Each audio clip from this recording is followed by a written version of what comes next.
Hi friends, welcome back to my channel. Deepa ఎంట్రీతో shock అయిన శివన్నారాయణ, జ్యోత్స్న కుటుంబం.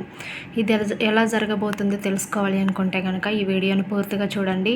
అలాగే టీవీలో కంటే ముందుగా సీరియల్లో ఏం జరుగుతుందో తెలుసుకోవాలి అనుకుంటే కనుక మన ఛానల్ని సబ్స్క్రైబ్ చేసుకోండి.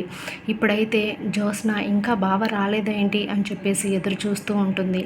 అప్పుడు గ్రాని అయితే పారిజాతం అయితే జ్యోత్స్న దగ్గరికి వచ్చి, ఏంటి కార్తీక్ కోసం ఎదురు చూస్తున్నావా? వాడు రాడే, దీప వాడిని రానివ్వదు. దీప సంగతి నీకు తెలీదు. వాడిని ఎలాగైనా సరే తన గుప్పెట్లో పెట్టుకుంటుంది. వాడిని రానివ్వనని నీకు చెప్పింది కదా, ఖచ్చితంగా రానివ్వదు. చూడు, అందులో కార్తీక్ మామూలోడు కాదు, చాలా తెలివైన వాడు. వాడెందుకు వస్తాడే?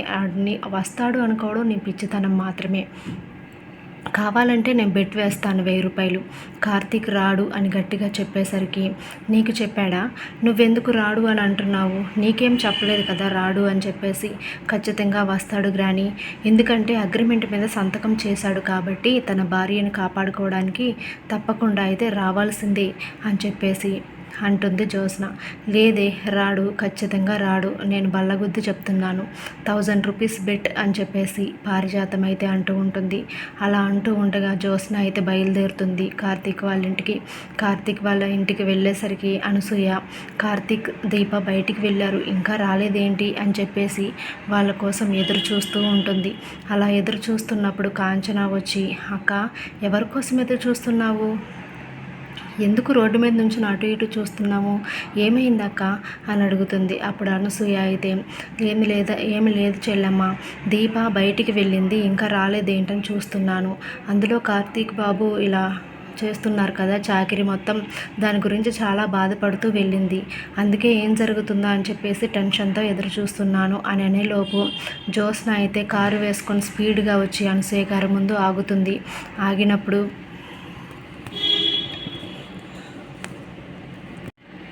జ్యోత్స్న అయితే కారు వేసుకొని వచ్చి చాలా ఫాస్ట్గా అనసూయ ముందు అయితే ఆగుతుంది. అప్పుడైతే కాంచన, ఏంటి అంత దురుసుగా ప్రవర్తిస్తావేంటి? అంత ఫాస్ట్గా వస్తావేంటి?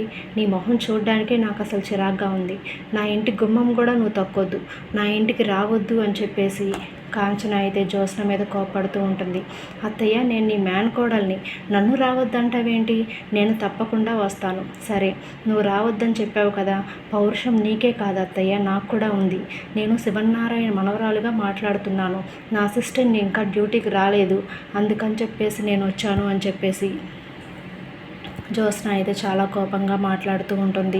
ఇంతలో కార్తీక్, దీప వస్తూ ఉంటారు.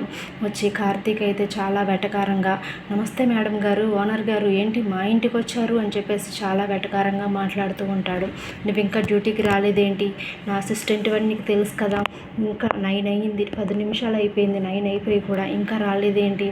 నీకు 1 నిమిషం లేటుగా వస్తే 1 గంట నేను లేటుగా పంపిస్తాను అని అంటుంది జ్యోత్స్న అయితే. అప్పుడు కార్తీక్ చాలా తెలివిగా, సరే మీరు వెళ్ళండి, నేను వస్తున్నాను. మీరు 1 నిమిషం ఇక్కడుండి లేట్ చేస్తే నాకు 1 రోజు లీవ్ ఇవ్వాల్సి వస్తుంది అని చెప్పేసి చాలా తెలివిగా మాట్లాడుతూ ఉంటాడు. అప్పుడైతే జ్యోత్స్న దగ్గరికి డ్యూటీకి వెళ్తాడు. వెళ్ళి, పారు బాగున్నావా అని చెప్పేసి పారిజాతాన్ని వెతకారంగా పలకరిస్తాడు. ఈలోపు దీప కూడా అక్కడికి వస్తుంది. దీప ఎంట్రీతో శివన్నారాయణ, జ్యోత్స్న అందరూ షాక్ అయిపోతారు. ఏంటి దీప ఇలా వచ్చిందేంటి? ఎందుకు వచ్చింది? కార్తీక్ కదా నా అసిస్టెంట్, దీప ఎందుకు వచ్చింది అని చెప్పేసి అందరూ షాక్ అవుతూ ఉంటారు. నెక్స్ట్ ఎపిసోడ్లో ఏం జరగబోతుంది అనేది రేపు చూద్దాము.